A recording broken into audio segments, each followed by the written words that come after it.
Hello, here we are with a new episode of Pints and Pages. I'm Nick. I'm Brad. I'm Levi. And don't forget to like, share, subscribe for the YouTube channel, Spotify, Apple, all the iTunes, Amazon, wherever you're listening to us at.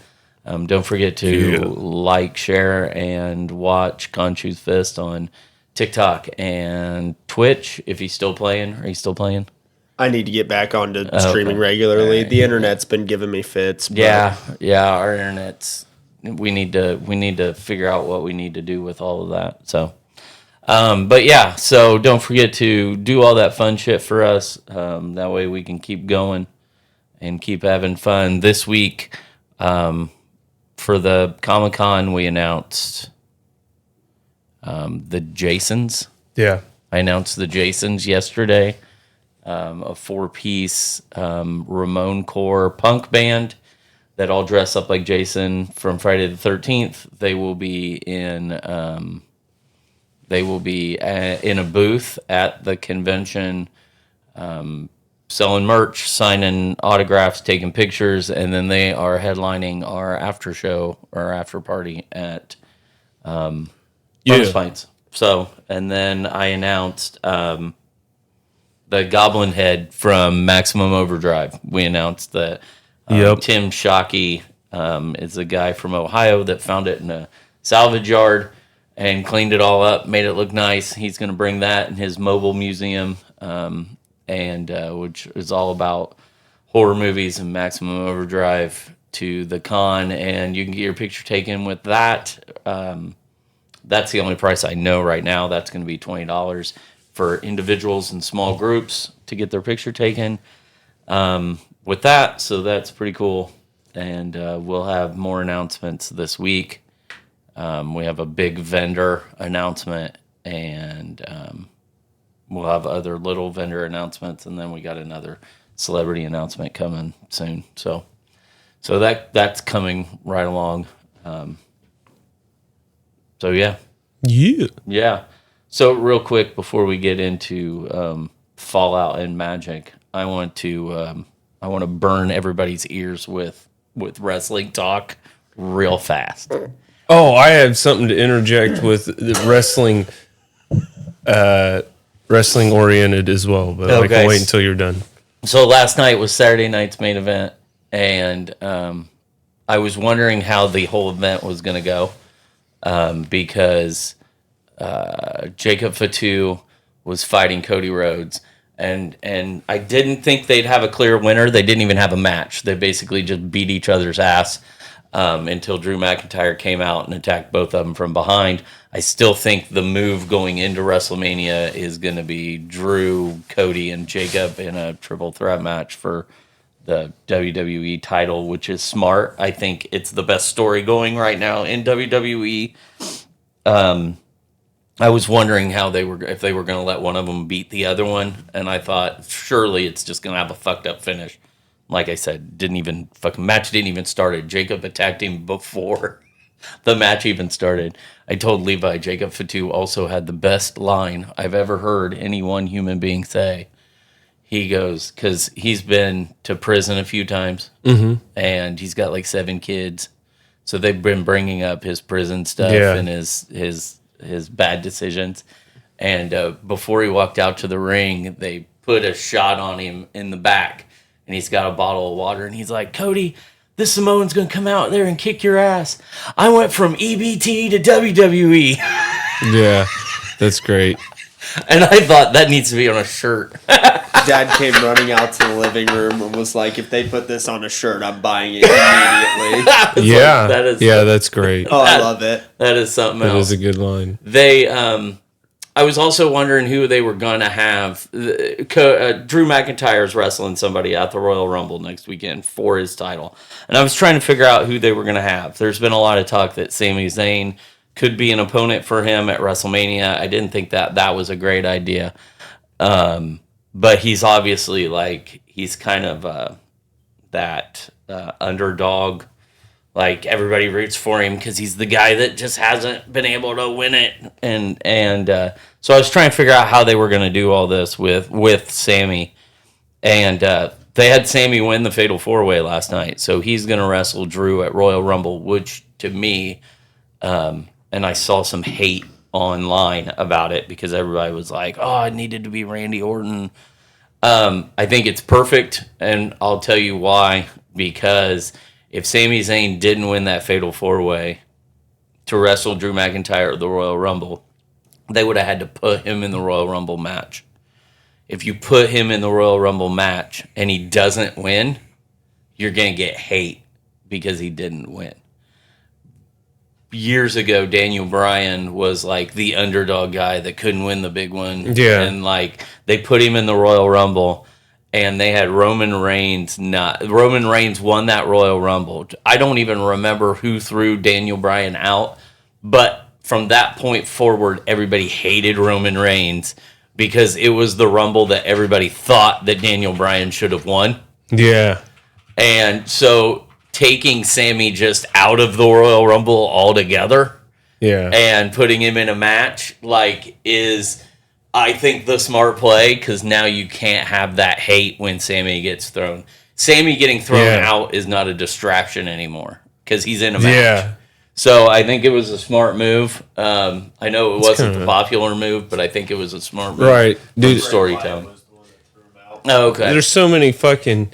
Dude, it's like you're playing a game of chess with yourself when you're writing these matches. Oh, yeah. Because you've got to stick to like 6 different fucking storylines when you have a multiple person match. Right. And they're all interjecting, and it's like one bad guy can run in, but technically he's allied with 2 other ones. Yeah. Or even the inverse, where it's like one good guy runs out, all his buddies are in there. Yeah. Yeah. And it's like, and it's especially when you can't just have the consequence of like I said, I saw a lot of hate last night because they were like, Sammy shouldn't have won this match. I get it. He's the hometown boy. Because they were in Montreal, which is his hometown. But he shouldn't have won the match. It was a bad call. It should have been so-and-so. I think they had to like look out and go, okay, if Sammy doesn't win, then he has to be in the Royal Rumble because we can't have one of our biggest stars not be in the Royal Rumble.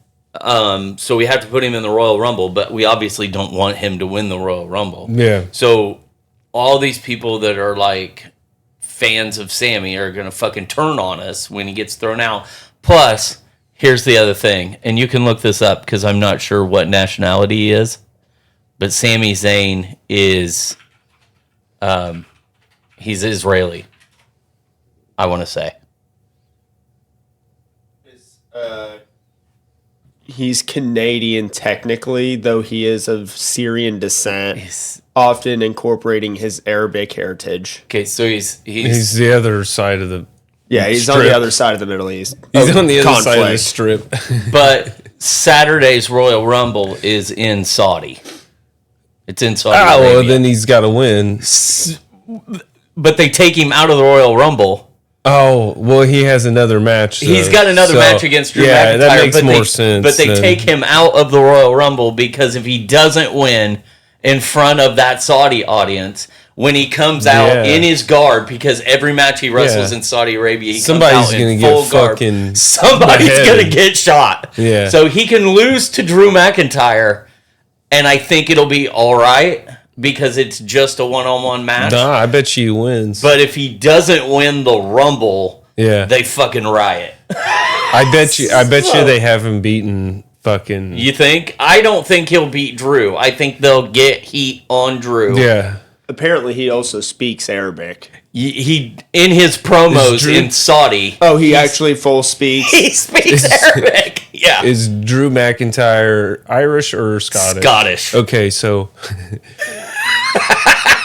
Scotland against the Arabs. Yikes. Yeah. So he, he does all his promos in Saudi in Arabic. Yeah. So there's no way McIntyre wins. There's no fucking way. There's no way. So Scotland better watch their back if Drew McIntyre wins. My God. So anyway, that's my WWE spiel for like I said, next week. They built an entire stadium for the Royal Rumble on January 1st, there was no stadium in God damn. Riyadh. I would not be thrilled to be in a fucking couple week built stadium. Like, is the concrete still soft? Shit. And they built the stadium in 30 days to hold this event. 30 fucking I want to know how many ghosts and demons are in that stadium, because we know whenever they build a stadium that fast, workers die. And Yeah. they'll just put them in the concrete. Yeah, Like, for sure. When they fall in, you kind of got to leave them. They're fucked within a pretty quick amount of time. But they built the stadium. There's pictures online of how it started and how it's finished. They were posting them on Facebook today, of the Saudi thing. It was all over. It was all over earlier. Sticks and mud. Yeah. In Christ. they also made an F1 track apparently recently. Really? Yep. You can get some paving done in a Now, fucking which day. stadium are you talking about? It's in Riyadh. Which one did they built 8 in 3 days? Well, is it the Neom Stadium? Is it the Aramco Stadium? Is it the World Cup Stadium they built? Dude, I figured it out. Middle Eastern people are just the fucking Amish from over on that side of the earth.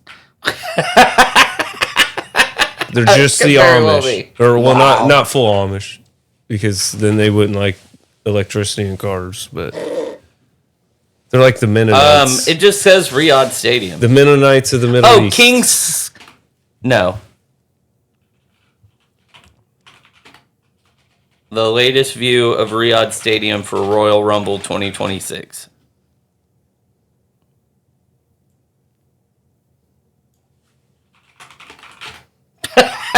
That's all I got. Yeah, That's all I got. I bet you that fucking stadium's got like granite everywhere and shit too. That I was gonna say it's not the best picture, because I also, let me see if I can zoom it in. They just put up fucking bleachers. Yeah. Massive bleachers. Yeah. Here you go. Yeah. I was gonna say everything I'm seeing is not much. All the other ones that I almost flipped around were like fucking beautiful. Oh, yeah. No, those are stadiums that they spent like time building. Yes. Yeah. This they just constructed in 30 days, and they'll probably tear it right back down after they leave.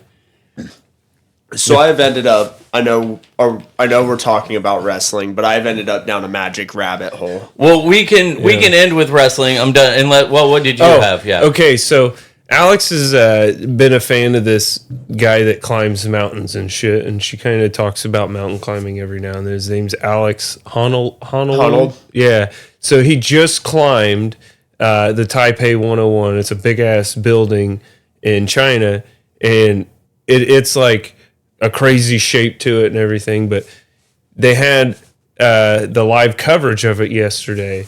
And one of the announcers was a famous like rock climber that had been in documentaries and shit with him before. Then some other announcing lady, and then Seth Rollins. No way! We had Seth Rollins on our TV for like 2 hours last night. Dude, that's awesome. Announcing this fucking guy free climbing, and it was like the official live televised event for that. Like he was just a part of it out of nowhere over in China, live, like sitting right there at the building, fucking announcing it. No shit. Yeah. The cool thing, Alex Honnold doesn't use any... Yeah, no ropes. No ropes, no safety, no nothing. He free climbs everything. It goes up like this, and then it goes for 8 boxes, and I can't remember the height of them, but they're stacked like this, and then each section has walls that you're climbing upward like that. So he had to fucking... And no ropes or nothing. He has climbed... I know El K2. Capitan. Yeah, El Capitan, K2... Yeah. I think he's talked about or has done Mount Everest.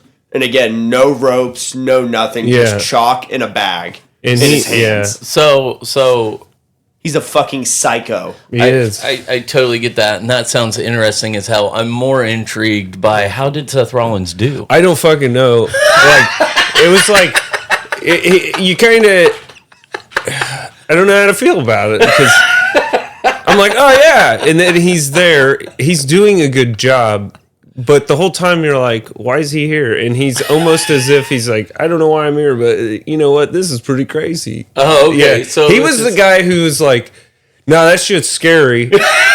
While like the blonde fucking delicate lady next to him's like, oh no, this is easy part. And he's like, now I'm not saying it makes it make any more sense, but from what I'm seeing, this was on Netflix. Yeah. WWE has a deal partnership with Netflix, so they probably were just like, hey, we can use him for something. Oh yeah, no, I'm sure he's also got a deal with the NFL Network. Oh, really? So Seth Rollins, for 2 of the playoff games, was a pre-game analysis analyst at the table with football legends and Seth Rollins giving his input on, because I guess every Saturday or Sunday morning, he's on NFL Network doing something, like doing some sort of... Well, and it's very clear and articulate. Like, he's very good at speaking. He is very good at speaking. You would hate these critics then, because they're like, man, his Seth Rollins' grating voice is going to ruin this climb. Oh. Seth Rollins is everywhere except in the ring where he's supposed to be. Seth Rollins is absolutely everywhere right now, but he's hurt, and I think he's good. I don't know. I think he's good on the mic. Yeah, there was 2 people that said that whether they said grating or one person just straight out said that he is just hard to listen to. Oh. I've heard him talk. I don't have an issue with his voice. Yeah, I don't think he's... It's basically insert any fucking dude in that seat. Yeah. And they would have all had the same general dialogue. They would have pushed them all to fucking be the one who's scared of it, because you got one lady who's like, that ain't bad, and then the other lady who's like, here's the whole technical analysis of it, and then the guy is the scaredy cat. Like, that's just the fucking formula for TV. Seth Rollins is just like, nah, man, I ain't doing this. Yeah, I ain't doing this shit. This is scary ass fucking shit. I ain't doing this. Because there was one point where he's like, he had to chalk his hands, and he's got his leg, and he's at the very fucking top, like real close to being finished.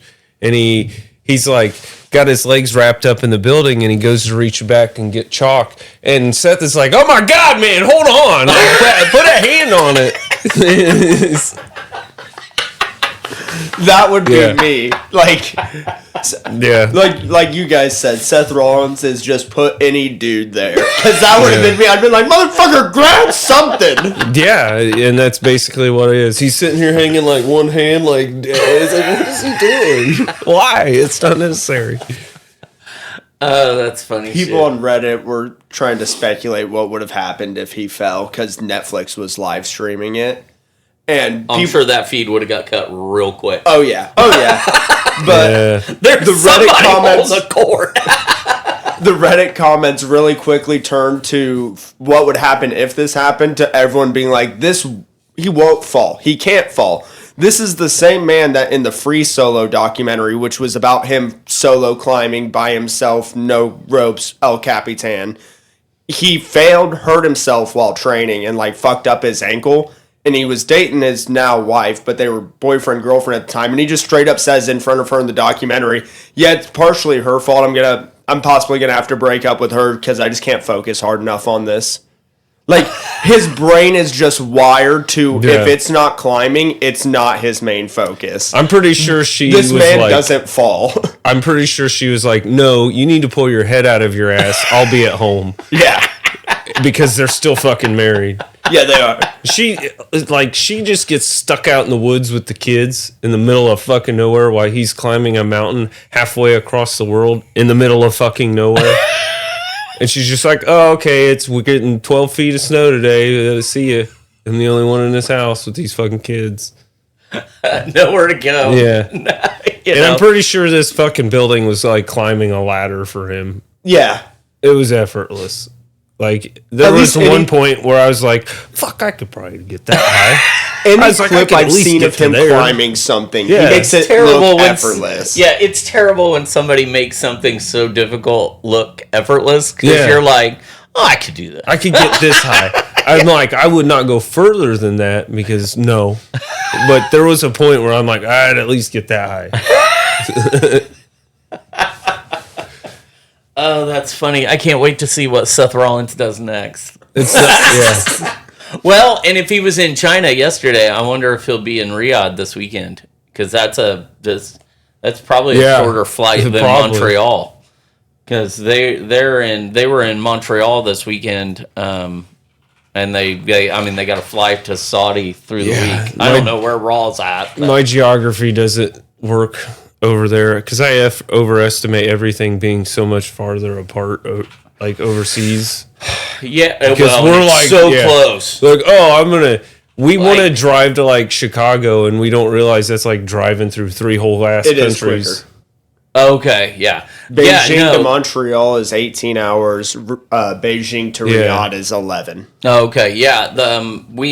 When I worked at Elko or A Ramon, by the time I quit, they had facilities in like France, Switzerland, and somewhere else. But it was like the people would fly over. Like there was a couple of people that were like, yeah, I'm flying over. We're going to the France facility first, and then we're going to Switzerland, and then they were going to another country.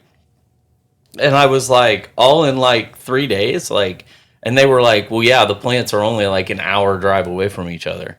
But they're in different countries. Like most of the people that worked at the France facility lived in Switzerland, because it was only like a 35-minute drive, like from the border of Switzerland to the France plant, like. And that's crazy. But you could drive the whole country of France in like 8 hours or something. Like the whole country, not the state. I can't remember the whole state. The perimeter of it. It's like I've taken road trips where I'd have lapped France 4 times. Yeah. You know? There's a saying that is very popular on the internet. 100 miles is a long distance for a European. 100 years is a long time for an American. We'll drive 400 miles in a day just to go do a day trip, and for us, that's nothing. There and back. Europeans look at that and they're like, oh my fucking God, that's traveling 5 countries to go somewhere. Half of their architecture's from the fucking 1400s. And us, we barely have buildings that survive over 150 years. Yeah. So we're like, man, it's over 100? That's old as fuck. Yeah. And they're like, oh, it's only 100 years old? Yeah. Motherfucking, I'll clock 100 miles just to go check out a game store. Yeah, exactly. Round trip. I'm fucking bored. Sure. Yeah, I'm fucking bored. I'm gonna go. I mean, 50 miles is Lafayette and Kokomo. Yeah. I mean, we do that shit for dinner. Yeah. And they're like, oh, I gotta plan that for a couple weeks ahead. We do that shit for fun. Involved. I used to drive like 400 miles a night just out in the boonies. That's why they don't have cars. Like a lot of them don't have cars. Yeah, there was one kid. He was doing a 3-year contract in France, and he went over to visit before he decided whether or not he wanted to sign the contract. He was an engineer, and he came back and he was like, "I'm going to do it." And I said, "You're going to do it?" And he goes, "Yeah." He goes, "I'm going to sell everything, including my car." And I said, "You're going to sell your car?" And I said, "You going to buy one when you get over there?" And he goes, "No, I don't need one. There's like a neighborhood, there's a neighborhood right by the plant." And then like I can walk everywhere. Like everything's within like 6 blocks of everything. And if it's not, Europe is known for all of their countries have the best public transit that run 24/7. Yeah, he's like, I'm above. Like he was like above, like what we would consider a mini mart, but it was like, I mean, I can only picture a way more elegant mini mart in being in France. So he's like, I can get groceries and shit downstairs, and then like I only had like there's like 15 restaurants within like a 3-block radius. Like I just like there's shops everywhere. I'd at least have to get like a Vespa so that way I could be the guy that rolls by at a movie meet in the background. I would want a Vespa and a hat. Yeah. Like one of those oui, monsieur. always You want a has, beret? Yeah. Yeah, that's it. I would want a beret. He's gonna have a Always fucking- have one of those long cigarettes in my mouth. have a big stick of wood that's carved to look like a Hold baguette. on. but it's Please actually tell a me you club. don't think that is one long cigarette. No, it's not one. It's a holder. Yeah. with a Okay. cigarette on. When you said a long cigarette, I was You like, know, it's a holder. I don't think it's. Jesus, I was like, please, for the, Jesus Christ. Nope, it's a long ass cigarette. It's a big that's ass what, bitch. That's what you said at first. It is what I said, but I knew what I meant. So I hoped I knew what you meant. I'll be one of the gondola guys down in Venice. Oh. There you go. yeah. And then I'll sing American songs in the fashion of a gondola singer, but it'll be like fucking Boys in the Hood, some stupid shit. That would take Yeah. so much effort in my head to try to sing. Try to make it opera. You know, it's just rap songs in opera form. I need this. Fucking- I need Yeah. someone to AI this. Dre Day and Yeah. fucking Slim Shady. Yeah. all in Italian opera. Yeah. Yeah. Fucking Give me some ICP. The fast-paced stuff would be great. Yes. I have to wait for a bridge or a tunnel just so I get the right vibrato and echo off of it. dude, lose yourself. At least you got spaghetti in there. Yeah, I know the words to that already, so it'll be really easy. It'd be real easy. Yeah. Oh shit, that's fucking I'll funny. just make my outfit red, white, and blue just to be as gaudy as possible. Nobody ever rides with him, but he still pushes around and sings, fucking jackass. I won't pull it up. You saying it needs to be red, white, and blue. Let's see if he still just has red it on and his white. Facebook page. France's colors are red, white, and blue, ain't it? It's just different. Yeah, they're just Yeah. indifferent. Yeah, that's what I'll do. I'd be Yeah. like, fuck you, man. I was trying to Well, represent your country. you This is stuck-up what I bitch." thought of. Not quite. We ain't going with the stars. Keep the stars If off. it wasn't for the fact, I don't know two of those people, one of them's a coworker, I'd I put would it have on a- the screen for everyone to see that monstrosity. It would be nice to have a little bald eagle brooch on my scarf. So I do believe they On wear your scarf? I believe they wear scarves. Well, do Is they it got a a- scarf or is it do they do It's like a- gondolas in France? Yeah. No, it's. is it an ascot? I thought it was. Is the gondolas in? It's in Venice. Italy. Yeah, so you couldn't wear red, white, and blue because it wouldn't be. Oh, it's Italy's because they're Italy's green. is I could, red, but white, and that's green. axiality colors, you know. You would have to be red, white, and green. Yeah. I'd be like, I'm French, you fucking jackass. Speaking an American accent, Yeah. I'm French, you jackass. Jackass. You just break your Italian accent rapping. Yeah. And go, I'm French, jackass. Yeah. Yeah. You're gonna break, France. This is the last you're gonna country I break was the in minds before of here. every It counts. European in there. What's up with the red, white, and blue? I'm French, jackass. Yeah. Yeah. Have you ever seen a Frenchman Yeah. before you, uncultured swine? Yeah. And my mother was English. Pip pip cheerio, fuckface. Oh shit, that's funny. Fuck. So, what do you want to talk about first? Magic or my confusion on Fallout? You're always confused with Fallout. Did you watch I've been this? staring at this, so I'm gonna make it magic if Did we you don't care. We can do. I watched Fallout and it confused me. But The rabbit hole I've went down into is I realized this when I looked at the new Teenage Mutant Ninja Turtles cards. They brought a mechanic back and just renamed it, and I don't get why they do Ninjutsu, this. right? Sneak and ninjutsu. Yeah, There's something Sneak and different about it, Ninjutsu. I read them word for word. They read word for word the same. Why did you change it? Well, because They are Teenage Mutant Ninja Turtles. but they have to sneak around because people can't see them. That's what ninjas do! I know that's Ninjutsu. ninja. Ninja Jitsu, as in they sneak in I to know, but, combat. like, ninjutsu is like a They are sneaking into combat. Oh. Sneak is the same thing, but without the jitsu to make it a combat thing, you're just sneaking them in, but it's still during combat. That's why I'm saying it should just have stayed ninjutsu. Okay. It makes no sense. Why do we change things? It is only in Kamigawa that they call it ninjutsu. I thought they called it ninjutsu and something else too. Neon Dynasty's Kamigawa. Ooh, wait. I won't say it's only called ninjutsu. There is a slight difference. Is there? What did I miss? Wait. Maybe. Sneak, you may cast the spell. You're casting it, and ninjutsu is pudding. Oh, okay. I think that's what it is. Yes, it is. Because put this card onto the battlefield. I didn't realize Sneak is cast, ninjutsu is put. So casting can be counter. You can counter spell, but you can't counter a ninjutsu. And that's why they changed it, because they didn't want fucking ninjutsu ruining standard. Which makes sense. I'm glad you saw that. Because I'm sitting here staring at it, and I'm like, what the fuck was the point in this? I'm glad you saw that. But because I was staring at this ninjutsu page so long, I did not know there's a thing called the Storm Scale for abilities and keywords. It is a scale that Mark Rosewater personally upkeeps and keeps himself. It goes from 1 to 11, and as the name implies, it was based around Storm. 1 is you will most likely see this mechanic again. 11 is you will never see it again. It will never come back. Storm sits at a 10.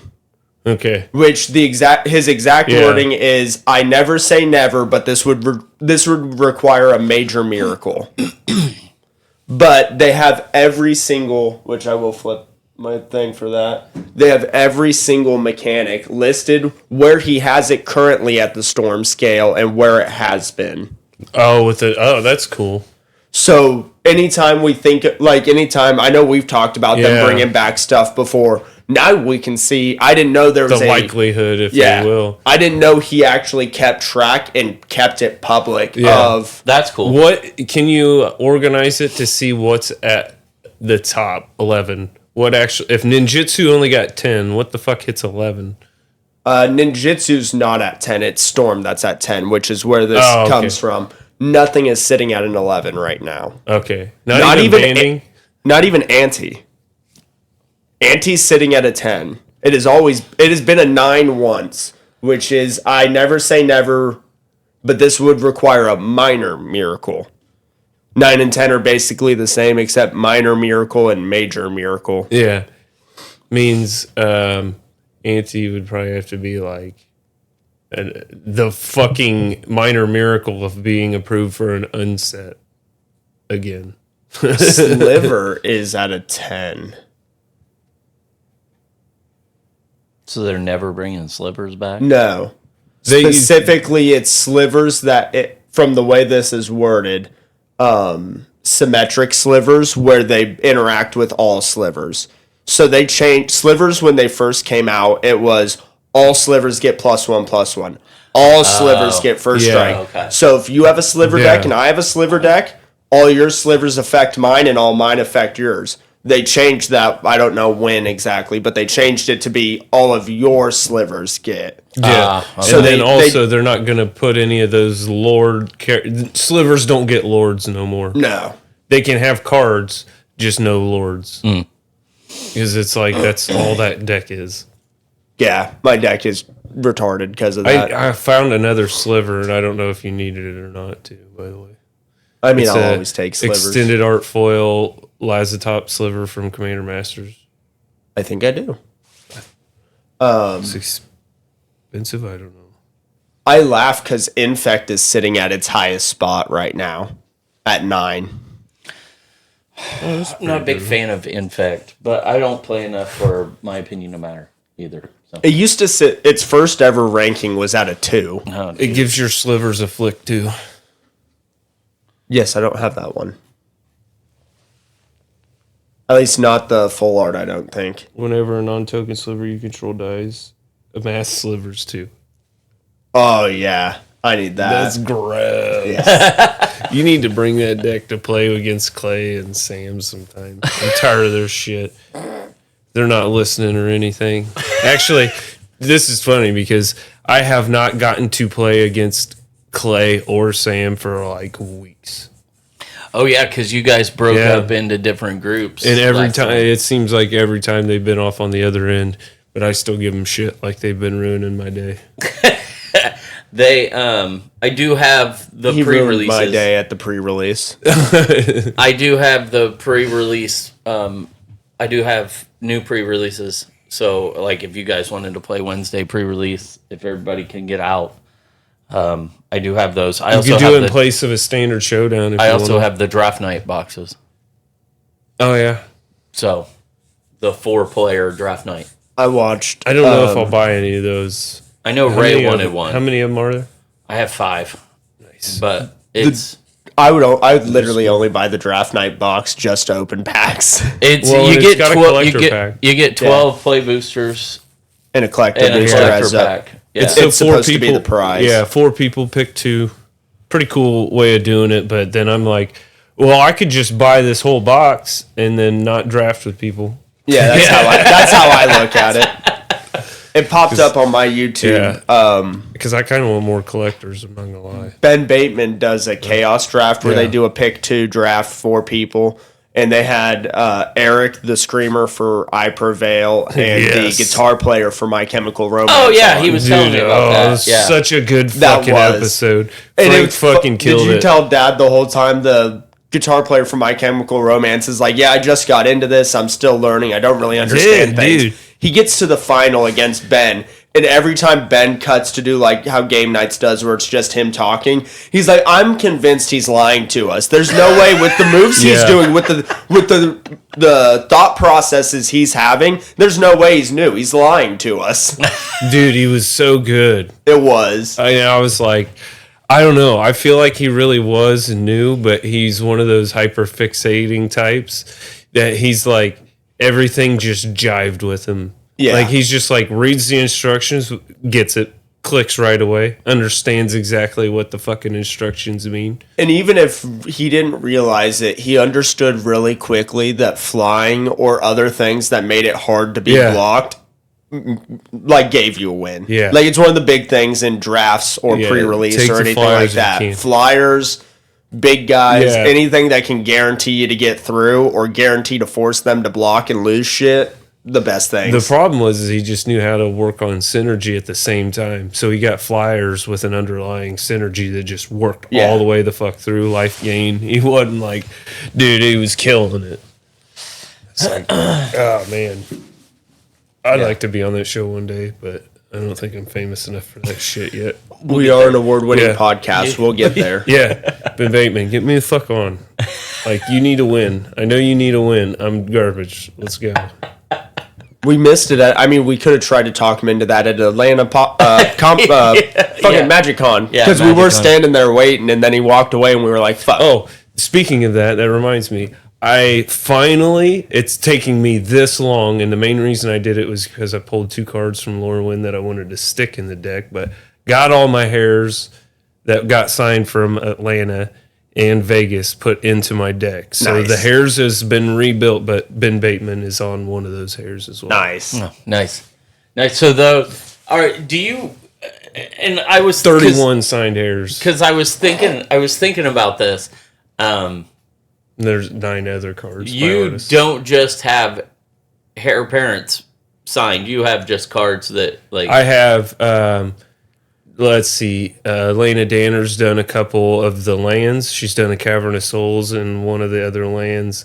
I've got Sarah Finnegan on the Patchwork banner. Elena, I can't remember her name, on my Pearl medallion. Flavio did my artist proof for Mondrak. Balin's been signed by the artist, and then I also have a Balin signed by Josh, Jimmy, and Rachel. Oh, okay. Because I was thinking, because you were thinking about getting something signed by Jake. Yeah. And then I was like, shit, I didn't know if you were going to try to do all the celebrities. Oh. Like... I mean, I could have Felissa and Sammy Terry and the Jasons, and I've got extra hairs laying around just for the hell of it. Oh, by the way, wouldn't it be funny? And because you don't know if you're ever going to have, I guess I'm giving kind of a spoiler away, an early announcement, but I'm gonna say it before I forget it. You know, you should take that the card from Avatar that Mick Foley. Yeah. And have the Foleys sign it. Because you may never meet Mick Foley again. I don't know. Never say never, right? Never say never. Never say never, right? There may be. My dumb magic joke would be taking Hapatra from the Amonkhet set and having Jake the Snake sign it because she makes snakes.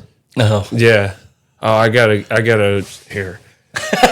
He's gonna find me a better snake. I could just better one. I could just get what is the fucking coma? The coma that I have from Avatar. No. The big snake. Yeah. I mean, it's a water serpent, but it's still a snake. Yeah. Is there... No, you need... And I've done so much research on the perfect card for this. The best one is the Multiverse Legends frame for Finn the Fangbearer. Finn the Fangbearer? No, nice. Okay. It's like... big buff ass fucking dude with a giant snake. With a giant snake. It's like, I'm telling you, it's the best one. I don't have a copy of that yet. Are you sure you don't want this one? Yes, I'm sure we don't. You don't want the Princess Bride one? Dread Pirate. Wesley the... I saw the one you were talking about, but I saw that and was like, nah, this would be funnier. Yeah. Just have him sign the Andre card. Yeah. We can't be doing that. That's just rude. Yeah, I cut the card from one of my pre-cons I got from Lorwyn, but the 5-color one comes with cream of the crop.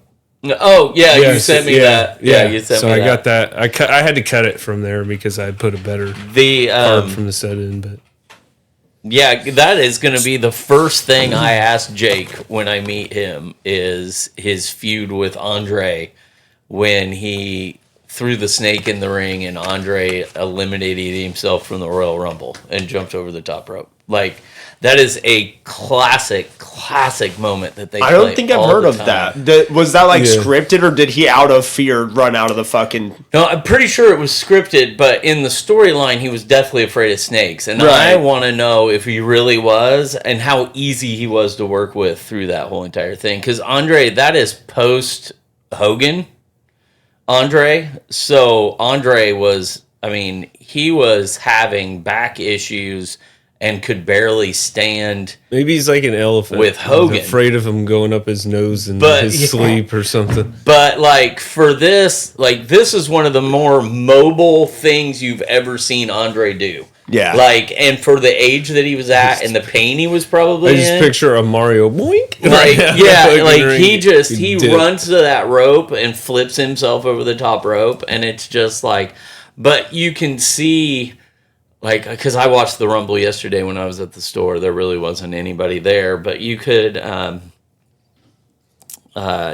see that they worked well together. So, and I remember Hacksaw talking about his time with Andre and how great Andre was to him, and I'm wondering if Jake's got the same, oh man, he was great, and then says the same thing Hacksaw did, but man, he hated Macho Man. Yeah,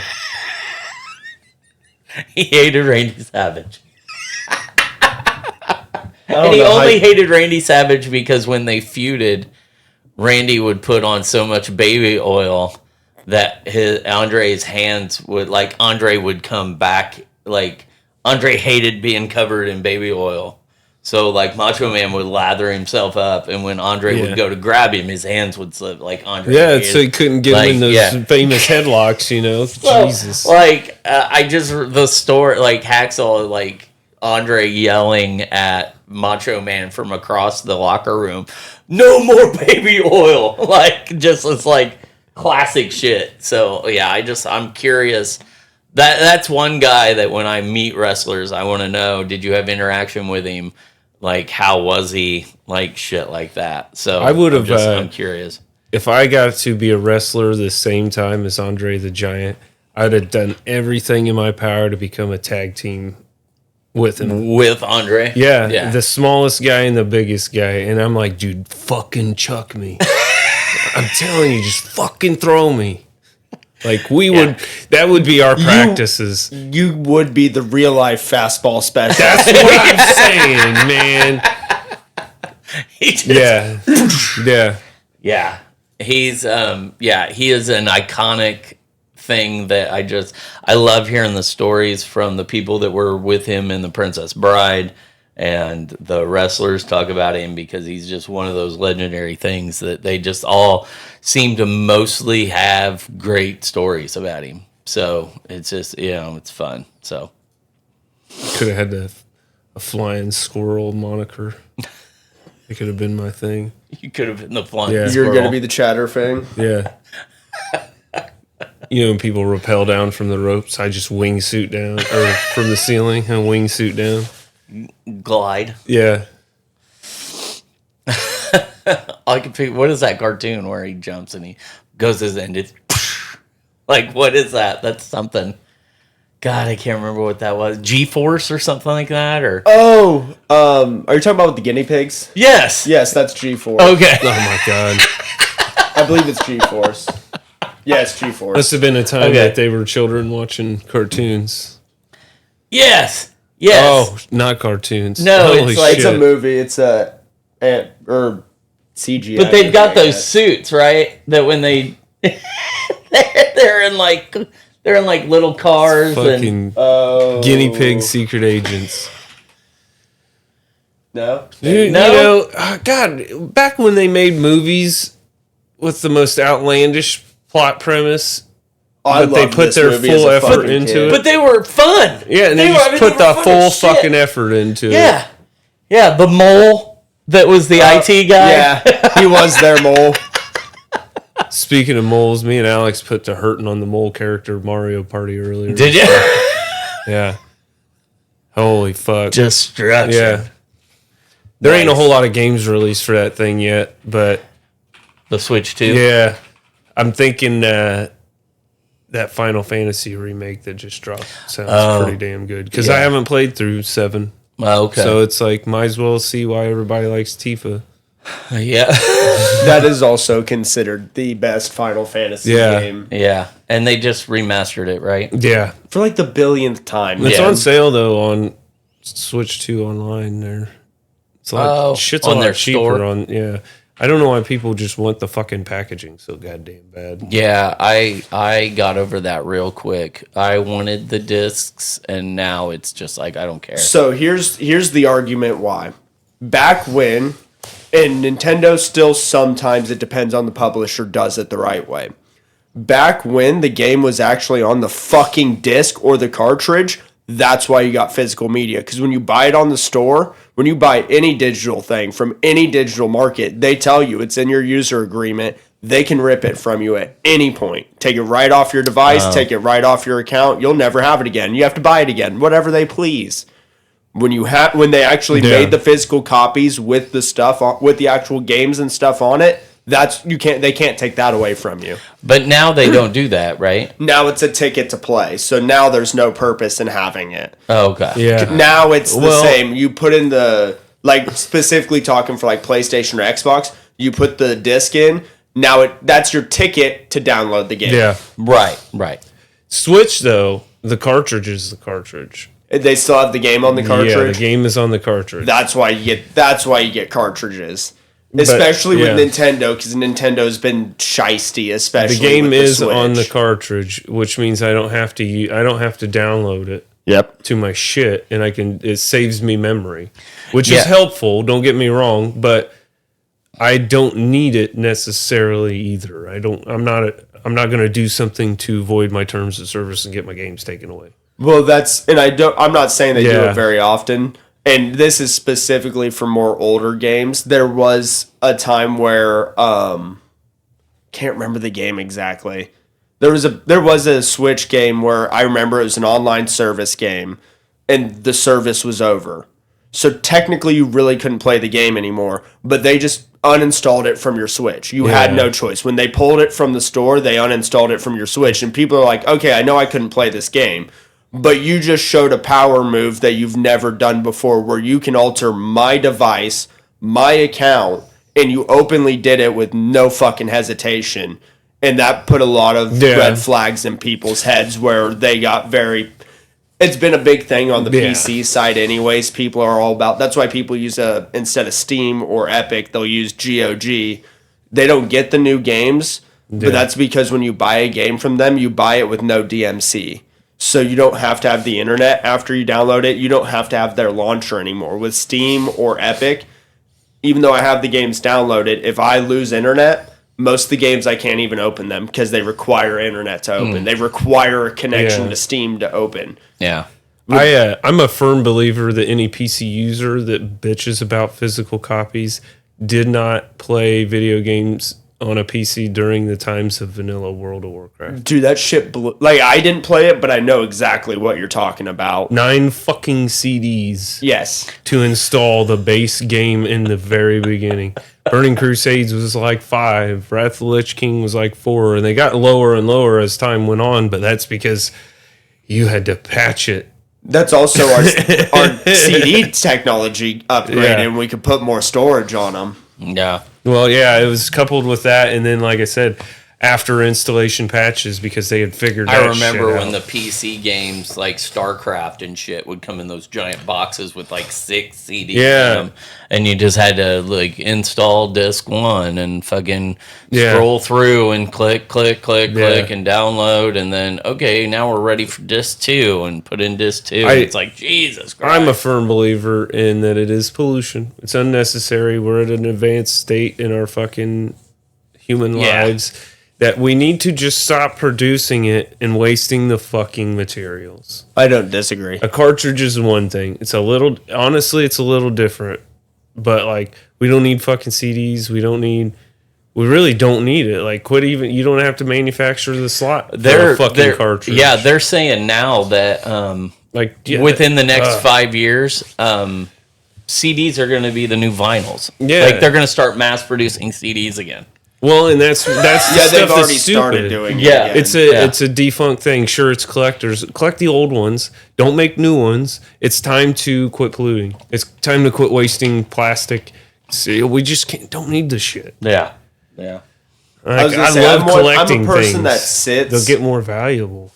I can understand the argument because my brother-in-law talks about it a lot. I get wanting the physical, like I said, when the game's actually on it. I can get that whole aspect of things can go wrong. I'm at a point where, especially on PC, I use Steam, I use Epic Games. If they were to do something like that, they'll lose their company because everyone will boycott on PC. That's how the PC community is. Yeah. So if it does happen, I guess, I'm fucked, but they'll be risking their entire enterprise for that. I do know, because you had mentioned, you were talking about, take the cartridge away, take the CD tray away. I know our future consoles, not Switch, but the next Xbox has already said is going to be a computer. Yeah. It is it'll run Windows, it'll run Microsoft. Yeah. They're talking like it'll also run like an Xbox, like you'll be able to choose one or the other or switch back and forth. You just user interface. Sony has also said, I think they said it'll be the PlayStation 7, not the 6. Will basically be the same thing. Yeah. It'll just be a virtual machine for Windows. And then they've talked about after that generation. Now, this is all obviously insider leaks and things change because we're talking about 15 years down the road. But they're talking about after that PS7, no longer making consoles. Going to a Microsoft store. Like Steam store. Now we'll have a Sony launcher. Yeah. Which will also fail because Sony has put every single one of their original titles, their own stuff that used to be only on Sony, they put it on everything. It's on Steam, it's on Microsoft, so why would I own a Sony launcher? You have basically, besides for your console, null and voided me owning anything Sony or wanting to be associated with, or like be in that ecosystem. Right, yeah. If you do away with the console itself, Like, and they still make and games. I have to buy a computer, then I might as well just use whatever is the most convenient to me. Yeah. Like, at that point, you're trying to compete with Steam, who's already got such a stranglehold on the market. And then I'm just going to buy a PC. Steam's releasing a console this year. Really? Yeah. But it's a Steam machine. They've done this before. This time they're actually putting full development and full care into it. Looks like a GameCube. Nintendo's taken legal action in some areas against it because it's so close to a fucking GameCube. It looks very much like one. But the only thing is it is even though it is being labeled as like a console, it's again gonna be able to run Steam, be on the internet, be like a PC. It's $1,000. Why?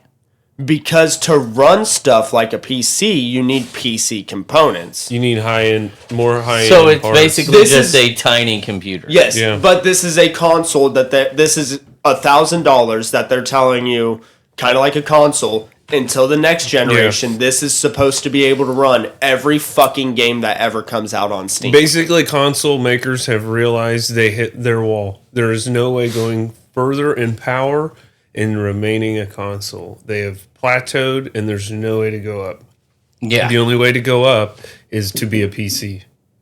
And it's like... and Steam is PC also... Master Race. Just I fucking told you. Nobody believed us. Yes, no one believed us. But Steam is also Valve specifically, because that is the company. Yeah.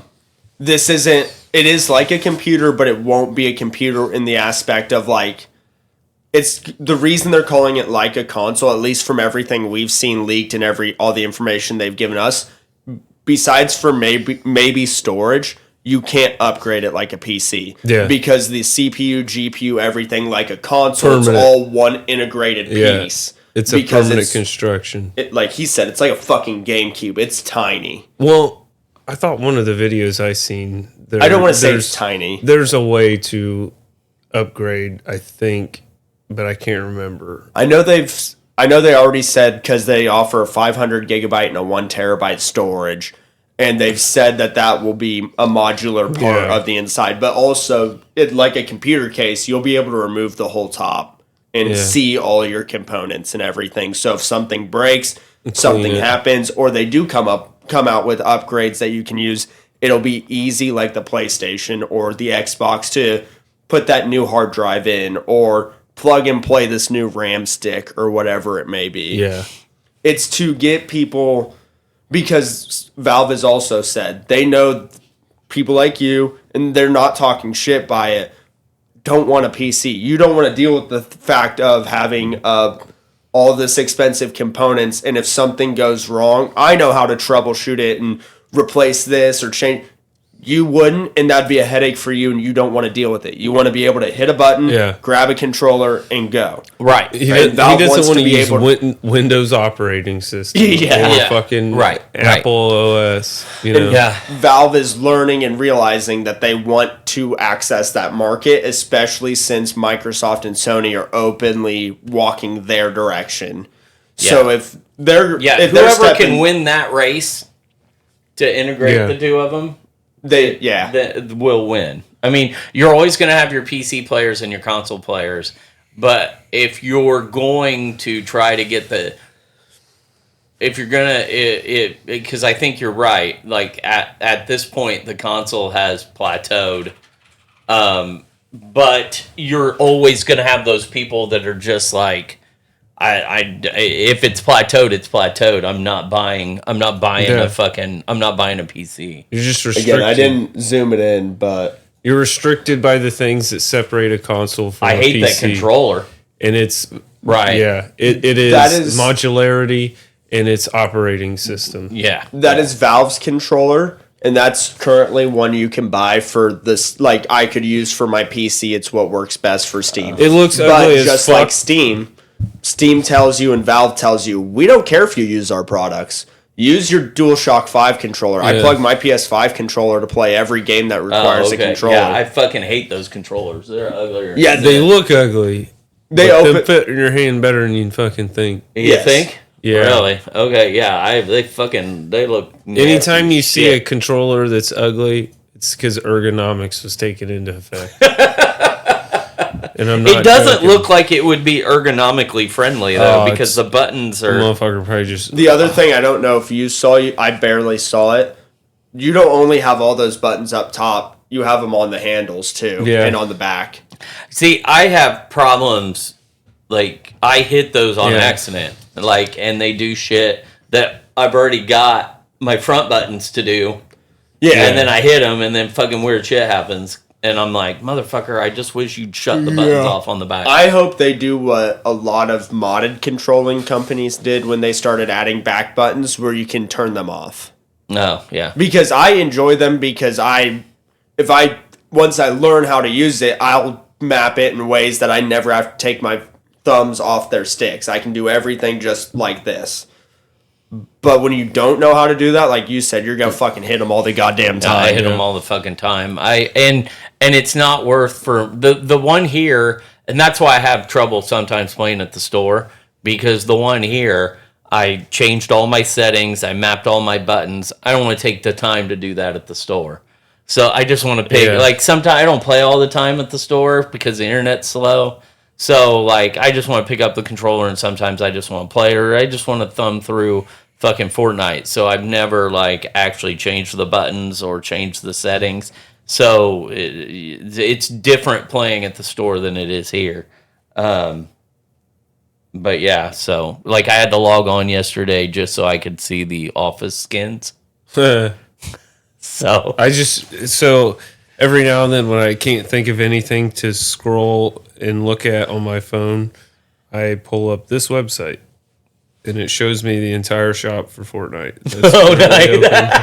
And I'm like, that's how I look at them. And if you click on it, it gives you the whole skin and everything. So you don't even need to be in game for it. Nice.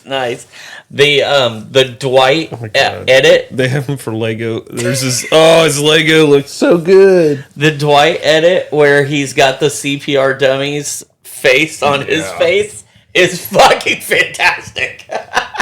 There you go. So I'm looking more at the Steam machine because I didn't realize Steam actually officially posted all their stuff on their website. Okay, all right. So it'll use, like, if I bought one, I can use my same Steam library as you would expect, and they are claiming it will run all of the games at 4K gaming at 60 frames per second, no matter what the game is. And that's due to they have a custom relationship and a custom, semi-custom AMD CPU and GPU that they worked with them to make specifically for this. It comes with a 512 gigabyte storage or a 2 terabyte version, but both versions allow micro SD cards to be inserted for any amount of storage you want. And what's the cost? Is it on there? That part I don't know yet. I believe it's... I just thought of Thanos. It cost everything. I think right now the rumored leak... Yes, okay. It isn't on here, and I remember where I saw it. The rumored leak right now is it's going to be around $900. The upgraded storage version is only like $50 more. But these prices come from a Czech website that accidentally left them in their source files, in their source code on the website. So it wasn't officially posted, but if you went through the website source code, you could find where on whatever date it'll go live. But this same Czech website has their prices anywhere from 15 to 30% higher than MSRP. So, like, Steam already sells a portable Steam Deck for, like, I'll find the exact number just so I want to say $500. And on that Czech website, it's $550. Okay. So we have an idea, but also the website that we got the idea from is known to overcharge. So we don't know how much they're overcharging and where So it's going to be $800-900 probably. Yeah. Okay. Right. But when's the release date? Did they say? I don't think they have. They don't have any information. Okay, so the Steam Deck is either $550 or the $650 for the upgraded version. And again, add 15 to 30% is what they were putting on it. So we can only assume they put 15 to 30% on their Steam Deck listing too. Yeah. Yeah. Huh. But I will say and now granted, consoles claim they'll give you 4K at 60 FPS too. We've proven that wrong. Right. But if Steam can actually do that, if they can hold their word at 4K 60 FPS at $900, that's the cheapest 4K 60 frames per second you will get from anything. The problem is that it won't, but it has the capability to. Yeah. It won't unless you are fucking completely like locked into you're directly plugged into the internet that's coming into your house. No, that has nothing to do with it. Oh, it doesn't. You download the games. It's just like any other thing. Okay. Yeah, it's not streaming the games. That's why it has a 2 terabyte or 500 gigabyte. So it's just playing the game. Yeah, you're just like on your PlayStation. You're downloading it, playing it right in. Oh, okay. So that's why they. But like Fortnite, I have to have internet or it'll slow down.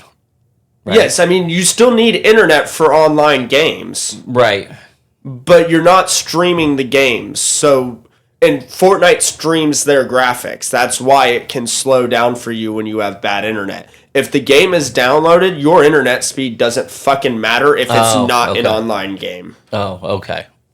So you're only talking in a non-online game setting.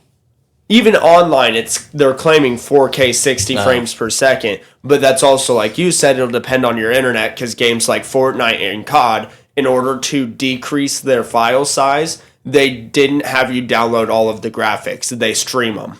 Oh, okay. So that's also why a lot of people with the newer CODs have been having a lot of internet and connectivity issues, because we went from you're just playing online to now you're playing online and you're streaming every graphical change that happens around you. Your internet has to be able to keep up with that constant pace. Right. Okay. All right. That makes sense. I still don't like that Fortnite did it, because Fortnite is a smaller sized game. Call of Duty, it made sense. Call of Duty is 500 gigabytes. I wonder if the only reason they do it is because of the vast amount of game options that they have.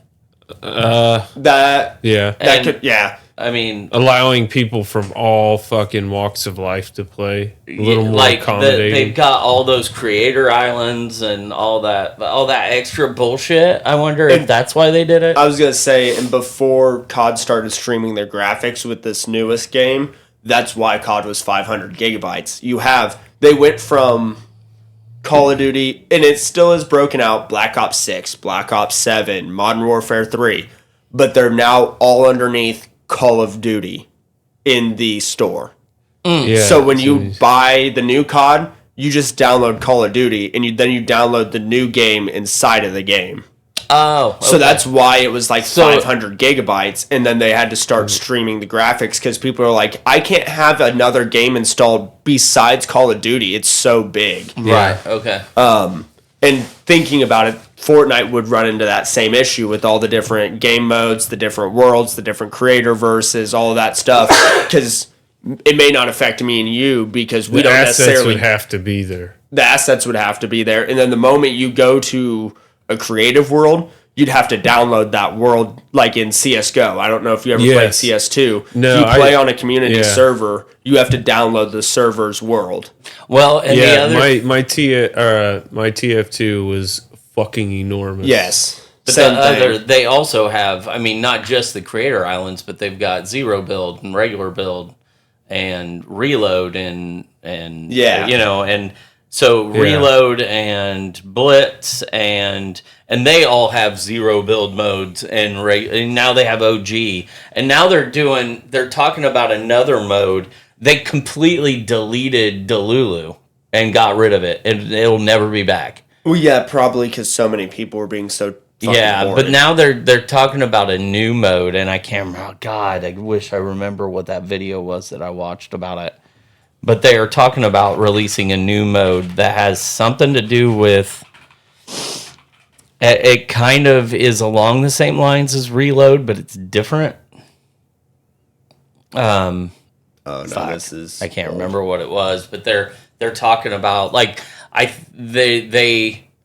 guess the 5-person teams has been positive, so I think they're keeping that. But yeah, I thought they were coming out with a new. All of the leaks are apparently they're working with Warner Brothers to come out with a new game mode. That's what maybe that's what it was. And they're using like Batman, Harley Quinn, and Catwoman as the teaser image, like just their Fortnite skins. Yeah, they're working with Warner Brothers about some mode that has something to do with, I thought, maybe Rocket League. I don't know, but that would be horrid. Yeah, maybe I'm thinking wrong. Maybe I'm confusing 5 different videos together also. So apparently, never mind. There's an entire creator island of somebody made a Dungeons and Dragons game. Really? In Fortnite. I love that people are doing shit It's like a creator island that you can go to, enter the code, get on the island, and it's like, and I think you can play as regular Fortnite characters or Lego, and it's all D&D. It's like you're playing D&D, but it's a Fortnite world. Well, that's cool. And I was like, that's cool that somebody was able to come up with that. Now, if only they can figure out how to do a thing where you show up in a Fortnite world and you walk into a house, sit down at a table, and play Magic. Yeah, right. It was funny. I did see a video the other day while I was saying, that I caught videos or whatever. Somebody took an aerial shot of an EDM festival, and they were the overview of that was the voiceover for the video was. Did anybody ever realize that the top view of an EDM festival is like a Fortnite lobby? It's all these people doing dances, weird fucking dances and shit, and running around. And I was like, they were like an EDM festival. An aerial view of an EDM festival is like a Fortnite lobby. I was like, oh, okay. So everything that I can find, at least the article hasn't mentioned anything about Warner Brothers, and then I can't hear this chick. But in the article, they were talking about how this new game mode, they let a couple creators come to Fortnite HQ and play it. So I guess everyone's going to see this chick's... It is like basketball. Oh. No, that is basketball. Well, I was going to say the other relation is... Fall Guys. Fall Guys, but also there is a game mode like this in Rocket League. Oh, okay. Yeah, that's Happy Girl. Sure. But okay. All I know is apparently that is the shit. She does Fortnite shit. Yeah. Yes, a lot of it. Yeah. When I clicked her when channel, she gets like 2 million views, when she hits like on TikTok, she's big on TikTok. She's kind of trying to get big on YouTube. I say try, but I mean, her YouTube and her Twitch following are not as big as her TikTok following. But like, she'll go, hey, when I get 500,000 likes, I'll stop and do a dance. And when I get to 1 million likes, I've seen her get all the way to like 5 million likes during a TikTok stream. And then 5 million likes in a TikTok stream. If we're looking at her most popular, it's 59,000 views on YouTube. Oh, okay. All her right. average, like with her latest views, is like 12K. So that's to clarify you saying trying to grow on YouTube. I thought she won 2025's Fortnite Streamer of the Year. I mean, I would assume she has a video saying thank you. But yeah, I think she. The streamer awards were fucking rigged. Did she? Probably. I don't know. If you watch the streamer awards, that shit was a fucking train wreck. That's an actual group of people I do watch all the time. This shit was wild. It is something that the chick Cutie that puts it on, her username is Cutie Cinderella. She fights every year with everyone because there is a panel of people, and we don't know exactly who the panel is because she hasn't said who it is. There's a panel that votes on some stuff. But anyone who gets, but it's 2/3 of, and she's been open about it since the beginning because she puts this on by herself. 2/3 of the input of who gets what award is by fans voting. Yeah. And you'll see normally every year, because I've watched it now, I think this is the 3rd or 4th year she's done it and this has happened. She will openly say, hey, your fans have to nominate you for a category, and then if you're in the top 5 of the nominations, you'll be in the running, and then everybody gets to vote out of you 5 who gets it. And then also there's a panel that puts their input on it. But 2/3 of it, most of it is based off of the votes that the community puts in. And you'll watch these people not push their community to vote, not talk about it at all, never do anything about it. And then they get all pissed off and say it's rigged when they don't win anything. I'm saying it's rigged because the people that win are dog shit humans that are kind of awful fucking people. They have communities led by fucking mouth breathers that will flood the shit. Like it's rigged in the sense that society has failed this fucking streamer award for people who actually work on their stream instead of panhandling for fucking votes from the public. The problem is that it's ran by a streamer. And she started doing it because Twitch and none of the other companies will do anything for them. And I get that, but like when you're running an entire award show and like the largest streamers in the world aren't a part of it. Like because they chose to they choose to not take part in it. They're choosing not to take part in it because they don't want to spend their whole entire stream fucking trying to fucking and I don't disagree with you guys, but then look at Peanut. Peanut was probably one of the only ones that actually deserved something. Did he get a streamer? VTuber of the Year, which he fought against. He told people not to vote for him for that. He does not like being called a VTuber, and he still won that award. Well, okay. That's fair. Like, I don't disagree with you guys that, like, some of the biggest names don't get put up there, and they bitch about it. And I get they don't want to spend their stream saying, hey, go vote for me. But even just acknowledging it once a stream, or even once every once in a while, is more than just saying nothing. And then I've heard some of them. I just think there should be some disqualifying measures for some of the content that you fucking produce. I don't disagree. Because some of it is fucking god-awful trash. It's harmful for the world. And it's like they're winning fucking awards and getting patted on the back for being very terrible fucking people to other streamers. And I do not disagree because while I do watch a good, like, I won't say a good chunk of that community, but I do watch a handful of the people in that community, like Cutie and her boyfriend Ludwig. They're a lot of those live streamers that do IRL stuff are not the best people for any kind of community. I won't call them horrible people, but they are mouth breathers and they are fucking morons. Happy Girl was the only one that I recognized out of the 4 Fortnite streamers, and I was just like, how can you say best Fortnite content and like not like Courage and Cypher and Nick 830 and Cypher. I don't know if I watched that one. Typical Gamer and like and even some of the littler ones, like how are none of those guys on? Like there's 3 people I don't know, and then there's Happy Girl, which is fine. But hell, the view, and the content, and I don't want to take this completely out of context because I know she's probably listening. But like, I don't. It's not that I dislike her content, but her most watched videos are just her when she finally crashes out.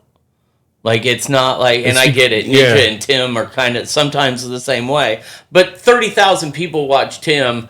And they usually don't watch for him to crash out, but like it's almost like it's over dramatic and it's staged. Well, it's a staged crash out. Yeah. Where she's like picking her chair up and throwing it against the wall, and she's like degrading her husband on the other end of the thing. And those are the videos that are most watched. And it's like sometimes like I don't know who the fuck you're talking about. That same girl you just showed us. Yeah. Happy. No, like, but I would rather, and I'm probably not the norm, but I would rather watch Typical Gamer or Courage or Nick A30 do like a challenge, then I would rather watch her like throw shit against the wall. And it's just like, sometimes it's funny. I would, if I'm gonna watch a Crash Out, I want it to be a compilation. I don't want to watch the same person crash out over and over again. And I hate watching Crash Outs that look to me like they're staged. And most of her Crash Outs look staged. Tim's do not look staged. Ninjas do not look staged. Those guys are getting genuinely pissed off at what is happening around them. But hers kind of come off like they're like, oh, we're going to put this cardboard cutout that's mysteriously behind you now so that when you throw your chair, you snap it in half. Like, that's never been behind you before, but now, or we're going to put a poster up on the wall so when you throw your chair, like, it's like, that's never been behind her before. Why? And then, like, 30 minutes later, she's like, bah! And throws her chair, and it's like, okay, that's why that's there. Even though it's the same person, you would love a Wings of Redemption Crash Out collab or compilation. Hold on. Let me interject here. This is the exact reason why fans should not be allowed, because that's why people are so on Crash Out videos. Why does I don't understand what the appeal is to see someone get angry while they're playing. I'd rather watch them show me how to do certain things. Like, I get the gameplay, but I'd it's rather the Crash Out thing. And if Crash Outs are so much a part of your fucking stream, you should be taking out of the list for being considered professional. And I don't disagree with you. You're not professional. I bring up Wings of Redemption because he is a failing YouTuber and streamer who's been around since the beginning of the platform, who is known since the beginning to be like this. Like, I mean, he is one of those guys that fucking Tyler 1G, man. Fuck that guy. Yes. Like Tyler one, like some of the biggest Crash Out Wings has ever had was he challenged a guy to a 1v1 in COD, lost it, and then proceeded to start calling him the F slur and other just derogatory terms, threw his controller, slammed it against, or like threw it against the wall, shattered and broke it, like just fucked. And they were in the middle of recording a podcast. I'm not saying it's funny. You brought up the compilation of seeing them. That's why I brought him up. That is the like OG of Rage compilations. But see, like, to me, you're setting yourself up for that Rage bait when you're playing a one-on-one. Oh yeah. Like, I don't purposely. Sometimes when I'm scrolling through, I didn't give all the context of all that. Yeah. Sometimes when I'm scrolling through and it's like, hey, you know, I don't watch them. I don't seek them out. But sometimes I'll be scrolling through and it'll be like, hey, here's a 20-minute Crash Out video and it's got Tim and it's got Ninja. I prefer to watch Tim's because I think they're organic, and Tim crashes out the same way that I crash out. Like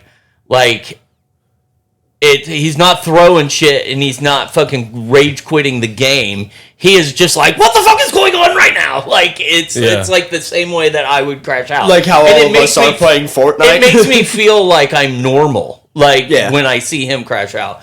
I'm like you. I would rather watch videos where it's like, I watch them to bring it full circle to the rock climber video. I watch Typical Gamers challenge videos and I'm like, oh, I could do this. Win an entire battle royal with green weapons? I could do this.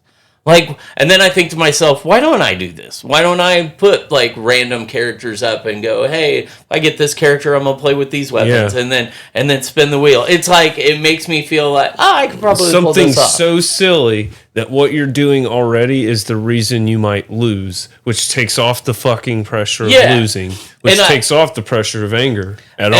And I love what Typical Gamer does, because he'll do a 10-hour stream, like, and he's in Vancouver, so it's the timing's all fucked up because he's basically doing it in the middle of the night for us, but he's doing it at night. I'm watching him. Yeah, but he does. When I get off work. He does a 7, 8, 10-hour stream, and in the middle of that stream, he'll do the challenge. Hey, I'm gonna do a challenge just so that everybody knows, and then he does the kickoff.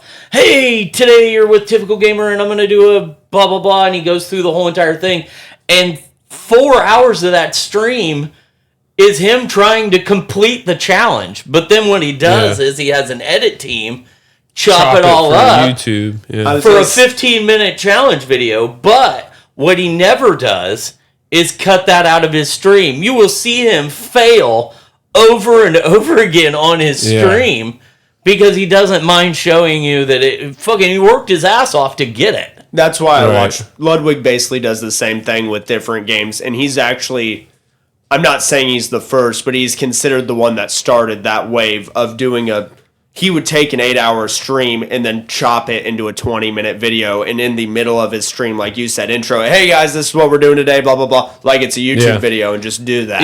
And I love watching Typical Gamer because he does that. Like, it's all about, it's not, the stream is all about watching him get to the journey of the end, and then the short videos are the product of the journey that he took. Yeah. Which is a really cool way to look at it, which is something I would love to do. I don't have the time to edit videos, and I don't have the time to do an 8-hour stream. So that's been my issue, because that's the only way to really grow as streaming. Right. I just don't have the time to do that. If I did, I don't know how the fuck people would sitting at a computer that long would tear me the fuck up. I was gonna say, I don't know. used to be able to, but I could still sit here like that, but it's one of those things I can't keep myself, like editing specifically. If I do it, I've tried to do it. If I do a 6-hour stream and I'm like, okay, I want to edit it down for a YouTube video. Oh my fucking God, trying to rewatch that bitch and find all the spots and then and trying to cut it down, and then I rewatch it, and none of, to me, it's like, this doesn't look seamless, this isn't cohesive, what the fuck is going on? Right. And then I have to start all the way back over, because I've cut so much shit up that I'm like, I don't even know what was what, and where was where. Well, and my problem is the same, it's been nothing for me in the past to turn on Raw, and I don't play with headphones, which is fucked up, I get it. But I will turn on Fortnite, and I will play Fortnite while Raw is on, and I'm watching Raw. I'm sitting, my TV's right here, the video game's here, and I'm watching Raw and playing a video game. And I no headset on because I need the sound for the wrestling. And but with that being said, I can't play that game as long as I sit and watch Raw. Raw's 2.5 hours. And after about 3 Fortnite games, I'm like, fuck, I can't keep sitting here. I gotta get, that's where I'm the opposite. I gotta get up. I'm fuck. All of yesterday, besides when I started playing with Clay and Seth on Arc Raiders, I sat here playing any game besides Arc Raiders, because I actually need to hear with Arc Raiders, and just watching a TV show. And that's just my... Every night I just sit here, play games, watch a show, play games, watching a show. Yeah, I would have to get up so many times it would probably annoy people. But then I watch Tim's stream, and he does the same thing. Like when he gets bored or he's ready to do something, he just says, hey, I'll be back in a minute. And he just gets up, and it's just a blank fucking screen until he decides to come back. Yeah. And he's not gone long. It's 15, 20 minutes maybe at the most. Maybe not even that sometimes. But I get that you could do that. But man, to sit there. He also, though, has the benefit of being a big streamer. Right. People are going to tune in. It's one of those things, if I say I had 500 viewers, if I walked away for 5 minutes... You're going to lose 500 viewers. Yeah, I'm going to come back to 5. Yeah, well, and Tim's got the thing that, people know that that's what he's going to do, and he probably didn't start that way. And he also has whips that'll come in and just, not like it's his job, but he'll just start fucking with shit and basically be the entertainment. Or play animations or do something, but Tim's got that, Tim's so established at this point that people tune in. I know that I do it. I'll be at work and I'll be like, okay, I need background noise, and I'll click on YouTube and I'll click on Tim's stream, and it's just his table with a bowl sitting in the middle of it, and I'm like, okay, he's gone. I'll switch to the next. I'll check on him in an hour and see if he's back. Because he's got such a big following that's what people. Oh, he's on break. I'll just check back in a little bit and see, and I pick something else to listen to. And when that ends, I'll go back and see if Tim's back on or whatever. But I'm just using it for background noise. Well, that's the other thing that streams, a lot of people that don't watch them or aren't a part of that community don't really understand, is that is all streams are for most people, are background noise. Like, it is considered one of the biggest compliment on Twitch to say you're my favorite secondary monitor. Like, you're my secondary monitor content. Yeah, I can listen to Tim. I've heard some people think of it as an insult, but I can listen to Tim. I can listen to Tim play. Hey, you're the guy I don't pay attention to. Yeah, well, and I luck out. I have 3 monitors. So, like, I'll be working email on one, and I'm working on something in this one. And then if I want to watch what Tim's doing, I'll pull him to my I'll pull him to my laptop so I can see him out of the corner of my eye. But sometimes, like, time suck, I don't need to. There's no video. It's just strictly just listening to them talking about, murder, death, cults, and other. See, that's what shit. I usually. I cling to the things that don't have any visuals with them. Yeah. Dude, it pisses me off trying to listen to Joe Rogan, and he's like, check this out. Yeah. And I'm like, I find myself a lot of times with Tim, it's like something will happen, and I'll be like, fuck, I needed to be watching that to get like, I should have been watching that. Sometimes I don't need to, but sometimes I do. That's why you luck out with YouTube rather than Twitch. YouTube will let you rewind the live stream. Yes. Yeah. So, where are we at? We're at an extra long hour and a half. Holy shit. I figured we were. I looked over before we started even talking about, I think it was the whole Streamer Awards, and I looked over and we were at an hour and 8, and I was like, well, I guess we'll see how far this goes. Yeah. All right. Well, we didn't get Fallout, but we'll get it next week. We'll have 2 episodes. I'll be doubly confused. I'm so happy Ron Perlman was here. Yeah. That was cool. Dope. Yeah, that was cool. I wouldn't have recognized his voice if you wouldn't have said anything. I recognized his voice, and I was like, but that's not his face very well. I was like, why didn't they make his face? Like, I knew it was him instantly, and I'm like, no way. Yeah, I recognized his voice because you had told me he was there. And then when they showed his face, I was like, oh yeah, I would have been able to tell that was Ron Perlman when they showed his face. And I thought that was cool. His nose was a little too small. His super mutant nose should have been a little bigger. I was confused by the cold fusion getting pulled out of Hank. Oh, that is how they transport it. You saw that from the beginning. Yeah, that's where it's the safest way. It's like a double security safe. Gotcha. We got to see Ziggy Wilzig again.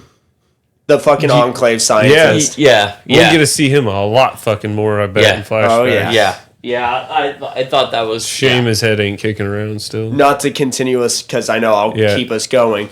But I love that they took something that wasn't from Bethesda's Fallout lore. It was considered no longer canon, because it was from the original people that made the first 2 Fallout games. Chris Avallone, who is the creator of Fallout, made, after he sold Fallout to Bethesda and gave up Interplay and all of that, he wrote the Fallout Bible, which was his canon for everything. Ghouls and mutants are not related, but they consider themselves related. You heard that in the episode. We're kin. Yes. And even... brothers from another... Walton Goggins, two-headed the ghoul was like, no, I'm pretty sure we're different. And he's like, no, we're kin. And he kind of says it a little bit. He said, we're both an abomination. Yes. In the Fallout Bible, they broke it down as in the super mutants were people that got a shit ton of FEV, but almost no radiation. Ghouls were people that got a shit ton of radiation and very little FEV. So they are roughly the same abomination and creation made from the same thing. They're just alternate points. Like, they're different sides of it. Yeah. So the super mutants consider them kin. Ghouls will agree. Yeah. And from what we've seen in the games, the ghouls don't necessarily agree with it. But they're like, if it keeps us safe, it keeps us safe. Yep, we're all one big abomination family. Yeah. That's fair. I think what would have made that scene better is if when he walked around and he had that chunky uranium, if the Simpsons theme started playing. I almost shit myself when he pulled that uranium out, because I was like, oh my fucking... Like, obviously we have nuclear weapons and nuclear shit in this universe, but I don't think I've seen just a raw chunk of uranium ever in the games. And this motherfucker's got a glowing active piece. Yeah, and he's just and he just shoves it in his gut. Well, yeah, they're built with radiation. So. His gut hole. His gut hole. Yeah, just shoves it in his gut hole. Which also answered your question, Dad. Is he just going to have a big ass hole in his stomach? Yeah, no, it started closing around. Yeah, no, it closed it up, which is fantastic because, that was the biggest question that I had was, how are they going to fix that? And they fucking told us how they were going to fix it. I was going to say, I knew radiation would heal them. I didn't... Granted, like I said, I've never seen a chunk of uranium in the game. Right. Motherfucker's drinking chemo. Yeah. Yeah. Yeah. He's just drinking chemo. He's just got radiated water, I bet. Yeah. It's like some super radiated fucking shit. That's what it's got to be. He's taking chemo is all he's doing. And not to continue us on, because this could continue us on, but I guess I'll leave everyone a question for next week. How the fuck did he start turning so fast? Like, he had the chems on him. I can only assume he would be keeping up using it the regular amount that he would. He gets impaled and immediately started ghoulifying. It's because that was almost enough to kill him. That was my thought, and I wanted to hear everyone else's thought. I think it was literally. It's like what would be a mortal wound for a normal ghoul or for a normal human. Is what essentially could be the event that turns a ghoul feral. It's literally they have until something that would otherwise kill them, and then that fucking feral kicks in right before their death. That makes sense. You know what I mean? That would make sense. It's like fucking that drop of DMT hits them, and they're like on it. They're just tripping balls the rest of their forever living life. That makes sense. That makes sense. There had to have been a little bit of time though, because Hank got Lucy out and got her all the way back to the thing. I was more intrigued by the answer of how did fucking Hank get all those fucking people so fucking fast? He just walked outside. Most of them were passerbys, but he would just walk outside. So he must have just like went to the top of. I mean, he must have just went to the upland of fucking. Oh, what's his dick? Probably Vegas and just fucking brought him in. I was gonna say, that guy brought him back. Here, would you like to have a life that you just love? And then he's snipping guys out, and he's like, all right, walk that way. Yeah, and then they just know where the fuck they're going. Yeah, and I liked that we saw Nick the Prick, the con from the first episode. Yeah, I'm. Was that the same NCR guy that was at the camp? Yes, I'm real fucking sick of fucking Lucy. And that holier than thou bullshit. No, you can't put that on them, and then the fucking fight, and then she's got to do it anyway. And that was all motherfucker. I agree with. It was we knew what Hank was doing as soon as he was like, oh yeah, do what you like. See how that fucking plays out. Yeah. He set that up for that to happen. Yeah. I was just like, motherfucker. She's going to say, no, you can't do that. And then she's going to open the door and go, you guys can leave. And they're going to be like, we don't want to fucking leave. Yeah. And she's going to be confused. And no, it's freedom. And they're going to be like, no, it's hell. And it's like, motherfucker, just turn her into a fucking hot ass badass. Just do it. It's when she got a break. So you're waiting for the murder. You're waiting for the murder. I'm right there with y'all, waiting for her to murder. But and not saying this would affect how they write her, but I can already see the internet because I'm seeing it now. I saw it.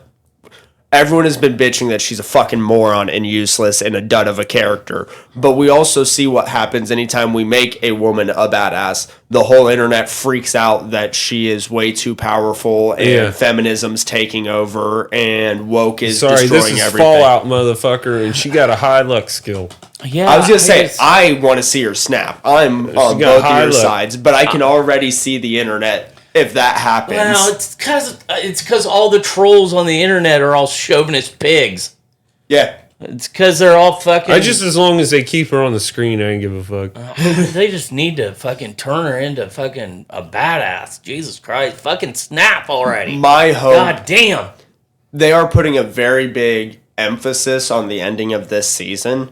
My hope was the end of last season was her snapping point, and then you gave me the thought process of Hank giving her that whole speech was like, okay, she's gonna go back on her way. I think either Hank's gonna die or Hank's gonna do something, and she's just gonna fucking snap. Yeah. At this point, like, that's my only. At this hope. point, the end of the first season made sense to me. The end of the second season does not. Them doing the same exact thing at the end of the second season does not. I need to see her snap at the end of the fucking second season. I like how Maximus, though, is like chilling in the desert, just still hoping to smash. He's like, I chose the wrong thing last time. I'm going to see if this will make it better. I'm going to just go find this lady. I don't know what the fuck I was thinking. Being a hot shot fucking throwing down a whole legion of people, killing the leader. I just love that they walked into that fucking barn following dog meat, and they were like, "Oh fuck!" Yeah, and then it goes to the ghoul, and he's like, "Oh fuck!" Yeah. Hi, how's it going? It's just like, the only choice that these two fucking rogue people have, because they both want to make it back to Lucy, is to fucking put up with each other. I wonder if the ghoul's also going to be the one that tells the audience, "Hey, Thaddeus, you're not becoming me." Yeah. Well, here's the thing. I don't know. I think Thaddeus. So there was no like thinning of the face or exposed cheekbones on that fucking super mutant. No. So I'm thinking he's a ghoul. Because his nose is starting to show. It is starting to shake. This episode was the first time he started to suck in. Yeah. He was getting bigger, and I was like, super mutant. And then I'm with you, I see the shaving, and I'm like, what the fuck are they doing? Yeah. Well, we'll find out, because I'm sure if they start hanging out, he is going to say to the ghoul that we're the same, and the ghoul will respond one way or the other. I wonder if this is also going to be a part of my whole thing with the Fallout Bible. Be like, I know, dummy, look at you. It'll be one or the other. Yeah. It'll either be that or fuck you, we're not the same. Yeah. I wonder if this is also going to be a part of canonizing that part of the Fallout Bible where he's been exposed to possibly FEV, but we also know he's been exposed to a fuck ton of radiation. So would lean him if we are going with the whole fucking Fallout Bible thing that they were kind of hinting at with the super mutant, he would turn ghoul. If somehow he ends up with more FEV in his system than radiation, he would go the super mutant path. So I can only assume that we're in that middling process where basically his body's just choosing which route to take. Choose which way to go. So, what do you think the inverse of a Deathsclaw is? What would be the ghoul version of a Deathsclaw then? Because the Deathsclaw is a Jackson chameleon with a lot of fucking radiation and FEV to evolve into that. So what's like when you don't get the ratio right and it's like a ghoul lizard? Does that creature exist? I don't think so. Because I'm wondering if like everything has an inverse. Like, are there more than one type? I was going to say, you're bringing up a wonderful point. Is there more than one type of roach? Yeah. There's just rad roaches. Just rad roaches and blowflies. Yeah, some bloat flies. And then, I don't know. It was just a thought. And like, what happened when the things didn't go to plan? People have asked this question before. So it's a beta Deathsclaw. It's at home making cookies. I actually forgot this point. Deathsclaws, we found out through Fallout 4, are immune to radiation. Okay, so it is they're only FEV. Yeah, they ain't got no FEV. radiation. Oh, okay. So they emit radiation because they can live in radiated places and they can have it on them, but they aren't affected. They're a Pokemon. Yeah, they're a giant Pokemon. That's it. So is and on that note, I found my episode title. Deathsclaws are Pokemon. Alpha Deathsclaws are just giant Pokemon. They're giant Charizards. They are the mega evolved Pokemon. No, they're resistant to nuclear radiation. What's the equivalent in?